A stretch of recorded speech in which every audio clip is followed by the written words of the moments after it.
Täna tasub olla valmis erinevateks nagelemisteks, jagelemisteks ja konfliktideks. Võib-olla sa ei ole ise selleks mingisugust põhjust andnud, kuid meie ümbritsev energia võib olla selline, mis lihtsalt panebki natukene rohkem nii-öelda teravasti ütlema või probleeme märkama või nendele äkilisemalt reageerima. See ei tähenda loomulikult, et kõik on alati või täna kehvasti ja pahasti ja kõik on kohutav, vaid lihtsalt kogu aeg ei saa olla päikesepaiste. Vahepeal on vaja ka lihtsalt äikest ja tormi ja tavaliselt need äiksed ja tormid on selleks hea, et liigutada seisvat energiat, panna asju kas perspektiivi või pesta lihtsalt ära neid asju, mida meil enam vaja ei ole ja kui me ei oska nendega ise nii-öelda rahumeelselt tegeleda, siis lihtsalt mingitel hetkedel tuleb see nii-öelda universum ja ütleb, et nüüd aitab ja nüüd on siuke, nii ongi. Ja see tähendab ka seda, et vaata üle oma piirid, et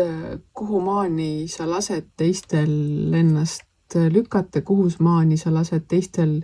ise endasse nii-öelda ligi pääseda ning joonistad need kõvemini maha selleks, et tulevikus võib-olla neid nagelemisi ja jagelemisi kas vähem oleks või siis sa saadki ütelda, et ma ju ütlesin, asjad käivad nii või siis ma lihtsalt jalutan ära, et sinu enda piirid peavad olema nii konkreetselt paigas, et teised teavad seda, et nad ei üritaks, nad võivad üritada neid ületada, kuid sa pead ise teadma, kuhu maani sa mida oled nõus taluma ja mis hetkest alates see ei ole enam sinu nii-öelda sinu asi, mis teised teevad ning sa võid täiesti südamerahus siis selle peale selja keerata ja ära jalutada. Mis toob mind ka selle juurde, et mõnikord sa võib-olla paned oma piirid selliseks kas liiga laiaks või liiga kitsaks ning need tegelikkuses ei aita sind sugugi saavutamaks seda, mida sa tahad. Et vaata need üle, sest et samamoodi, et kui need on liiga laiali, liiga mitte päris läbimõeldud, siis need keerulised olukorrad võib-olla tulevadki natukene kiiremini või natukene tihedamini sinuni ja tegelikkuses need ei ole see, mida sa tahad ning mis sind hoiab erinevatest situatsioonidest eemal. Seega ära mõtle selle peale, et sa pead taluma kõike, mida sulle tehakse ja ise ei saa sinna midagi parata, vaid võtagi nii, et mõni hetk on õppetunnid see, et ongi tormi, tuisku ja mitte kõige kergemat energiat või päevakava, et siis kannatad ära, elad üle, ära lase ennast sellest nagu väga tugevasti kaasa haarata või siis vastupidi, ühel hetkel pead ise natukene kellegile teravamini ütlema selleks, et oma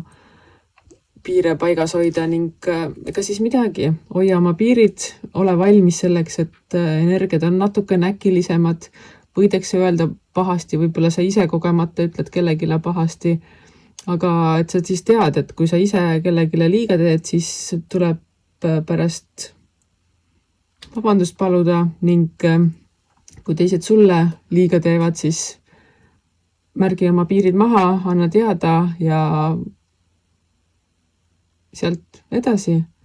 Loomulikult seda teadaandmist ei tasu teha siis, kui kõik on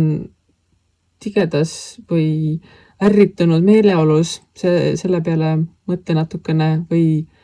seda anna teada natukene hiljem, kui on rahunemiseks aega jäänud, kuid siiski ole nagu valmis tänasel päeval natukene teravamate ütlemiste, väljaütlemiste, tegemiste ja teadete ja uudiste peale, et ega siis midagi, usalda elu ja